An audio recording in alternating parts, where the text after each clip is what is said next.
vous y trompez pas. Ce n'est pas une réincarnation, ce n'est qu'une mauvaise imitation.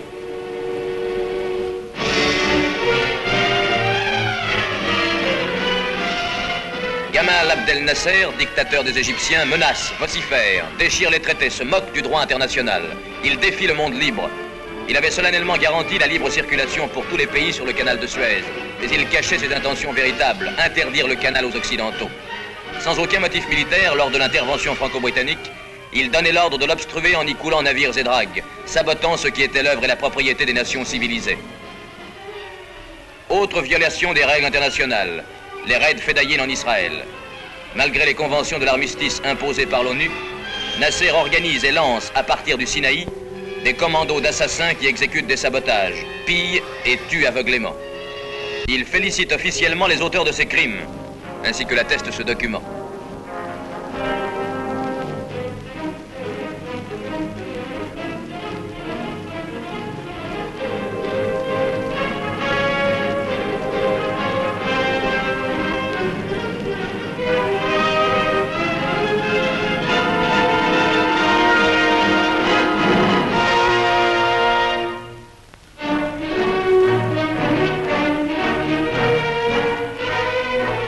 Dans le même temps, ambitionnant de prendre la tête du monde arabe, le dictateur forge une armée égyptienne puissante, du moins en théorie, avec l'aide d'anciens militaires nazis et avec du matériel étranger, principalement soviétique.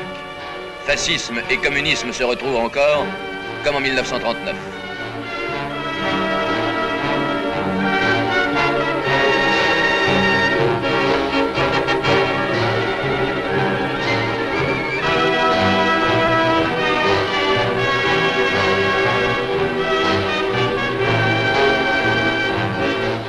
Nasser, sur les tréteaux du Caire, parade et manifeste aux yeux du monde ses intentions agressives.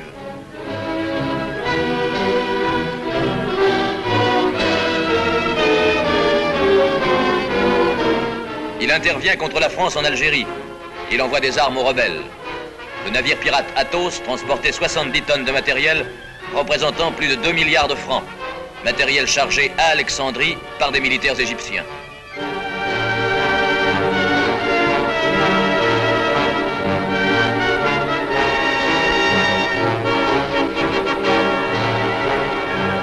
Et la radio du Caire, chaque jour, lance ses appels à la guerre sainte. Mépris du droit, recours à la force, quelle va être la réponse du monde libre ?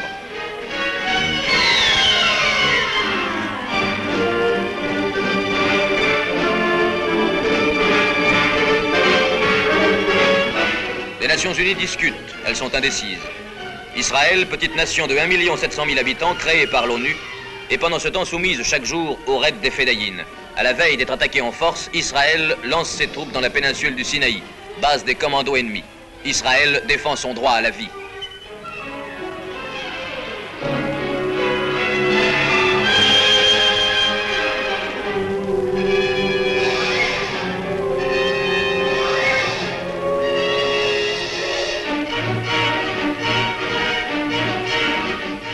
Campagne éclair, incroyable, qui dure seulement 5 jours. Le temps de ramasser les armes et de capturer des milliers de prisonniers.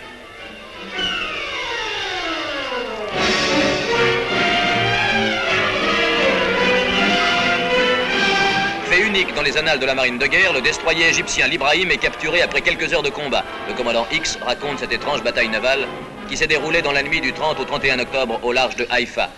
L'Ibrahim, qui avait lâché une bordée sur la ville, était attaqué par 2 destroyers israéliens. Après plusieurs échanges de coups, le commandant du navire égyptien fait hisser le drapeau blanc, tandis que l'équipage affolé évacuait le navire. Ramené dans le port de Haïfa, ce destroyer, remis en état en quelques semaines, va prendre place parmi les unités de la marine de guerre israélienne. Quant aux bataillons de fer qu'avait forgé le Big Bashi, que sont-ils devenus? Voici l'extraordinaire butin abandonné ou capturé, souvent même sans avoir été utilisé.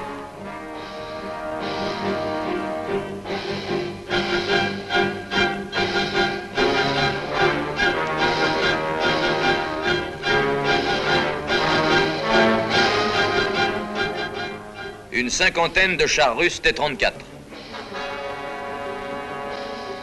Canon automoteur russe Su-100. Une centaine de véhicules blindés ZIS. Des camions Molotova.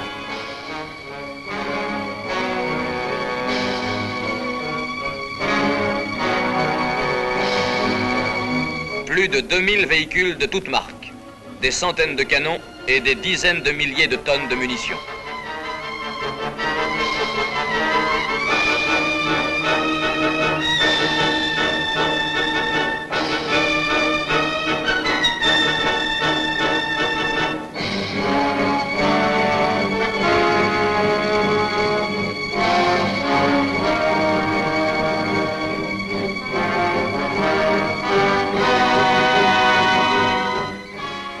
Ces positions fortifiées égyptiennes, remarquablement organisées par des techniciens nazis, n'ont servi à rien.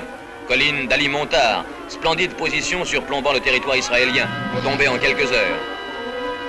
Défense puissante du carrefour de route d'Abu Agella, tombée après 2 jours de combat. Position d'El Arish, verrou de la route de Gaza, enlevé en 10 minutes par 4 Half-Track. Les soldats, les invincibles guerriers du soi-disant chef de tous les Arabes, les voici. Ces fellahs terrorisés, pressés de se débarrasser de l'uniforme que leur avait donné leur maître pour une guerre dont ils ne comprennent pas la signification. «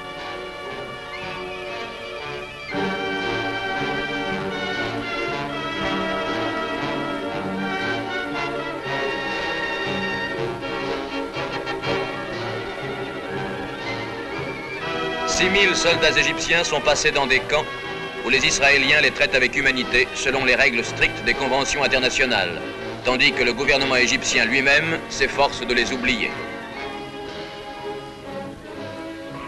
أنا محمود علي سعيد موسى في الجيش المصري أسير بإسرائيل. أريد أن أسلم على أخي محمد علي سعيد بجامعة القاهرة جامعة الجيزة، وأريد أن أسلم على عائلتي وأطمنهم علي أنني بصحة جيدة، وجميع الأسرى الموجودين بإسرائيل بخير وبصحة جيدة ومتمتعين بكامل الصحة ومبسوطين للغاية. وأريد أن الحكومة المصرية تهتم بأمور الأسرى في أسرع وقت ممكن. سلامي لجميع أفراد القوات المسلحة جميعا وجميع الشعب المصري.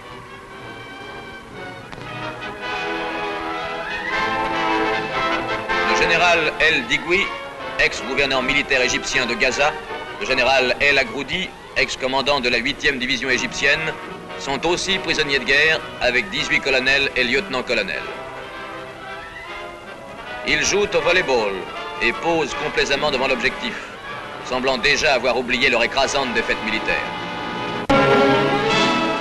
À leur tour, les Franco-Britanniques interviennent. Ils veulent rétablir la paix dans cette partie du monde. Les pilotes français et les pilotes anglais prennent d'énormes risques afin d'éviter des pertes humaines et des destructions inutiles.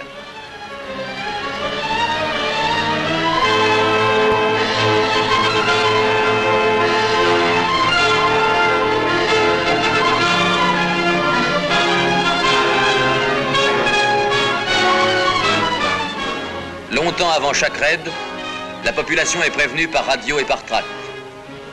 Le commandement franco-britannique lui indique l'objectif du raid et les zones dangereuses d'où elle doit s'écarter.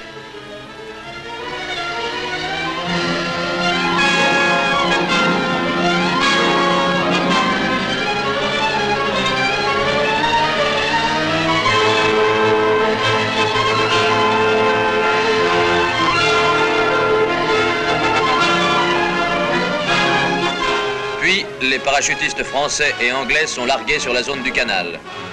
Les Anglais sur Port Saïd, les Français au sud de Port Saïd et sur Port Fouad. En quelques heures de combat, ils se rendent maîtres de leurs objectifs.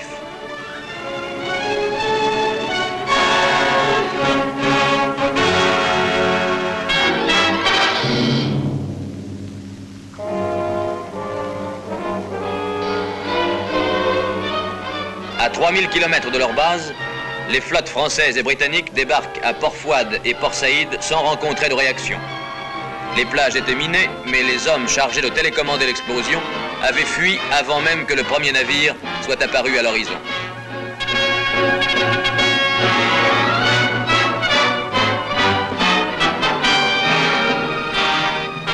Là, comme partout ailleurs, les soldats de Nasser se rendent.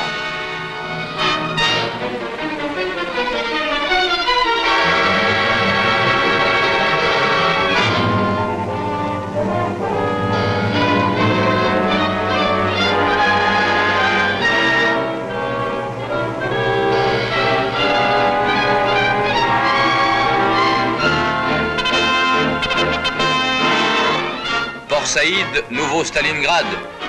Seul un misérable bidonville est ravagé par un incendie accidentel. Nasser se saisit de cet incident pour faire croire au monde que la ville est rasée.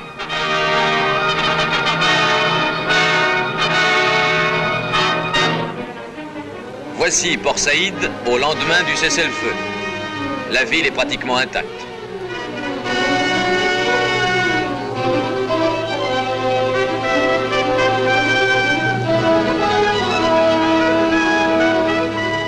Par contre, les seules destructions et les seuls sabotages ont été effectués sur ordre de Nasser sans aucune justification d'ordre militaire. Ce sont, entre autres, des organisations industrielles.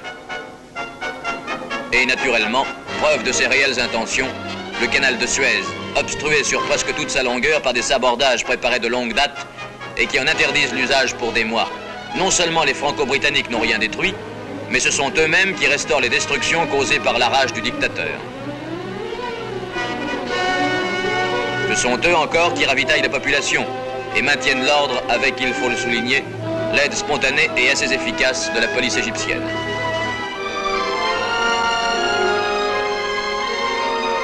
Et la vie courante, sous le contrôle franco-britannique, est très rapidement redevenue normale à Port Saïd.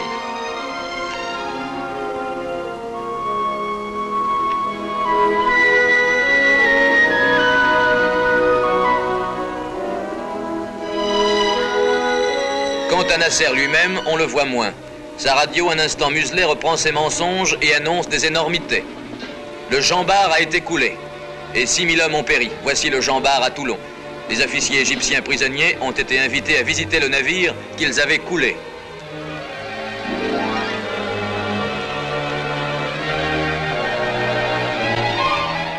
Aux Nations Unies, après le cessez-le-feu, le représentant de l'Égypte s'indigne d'un renforcement du dispositif français par un débarquement de blindés. Puérile erreur ou habituelle mauvaise foi. Il s'agissait en réalité du débarquement du détachement yougoslave de la force de l'ONU. Rien n'est trop invraisemblable pour cette propagande à la Goebbels. Mieux encore, nouveau viol de la Déclaration des droits de l'homme. Nasser expulse les Juifs égyptiens. Les voici accueillis à leur arrivée, alors qu'ils ont dû abandonner tous leurs biens en Égypte.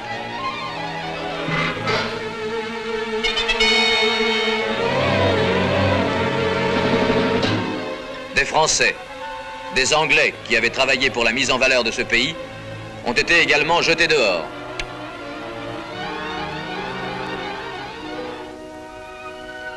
L'amitié traditionnelle de la France et du peuple égyptien, pour qui elle a tant fait avec le canal de Suez, avec ses écoles, avec ses hôpitaux, doit survivre à la domination d'un régime qui n'a rien fait pour le malheureux Fella, continuant à mener sa vie difficile et misérable sur les bords du Nil.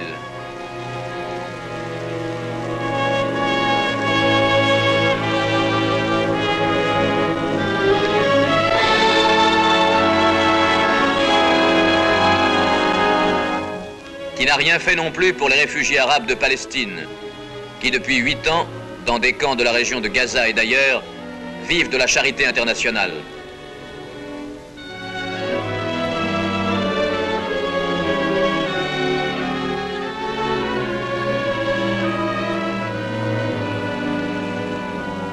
Réfugiés arabes qui eux-mêmes, dans un accès de colère, au lendemain de l'entrée des troupes israéliennes, ont saccagé la somptueuse et orgueilleuse villa que s'était fait bâtir le général Digui, gouverneur militaire égyptien.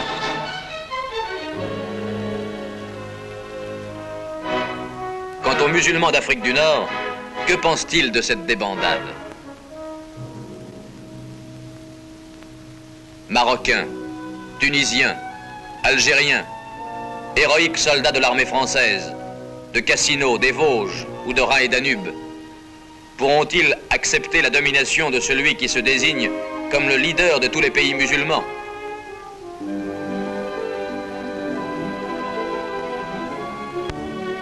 les Franco-Britanniques ont évité l'extension du conflit israélo-égyptien. Ils ont dégonflé la baudruche nommée Nasser, et cela, le monde arabe le sait. Ils ont ménagé les vies humaines et les pertes matérielles d'une manière qui n'a pas de précédent dans l'histoire.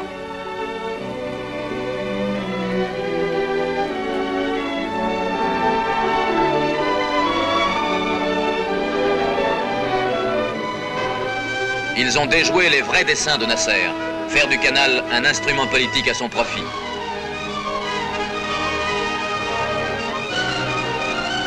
Ils contribuent à réparer les dégâts causés par les sabordages de Nasser.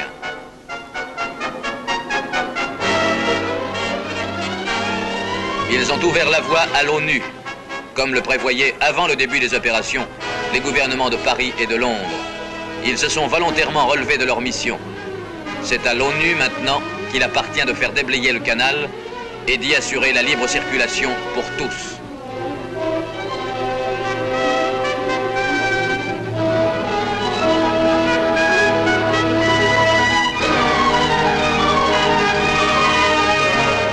Les débris de l'armée égyptienne sont éparpillés dans le désert. Nasser doit cesser de narguer le monde libre et de mettre en péril la paix.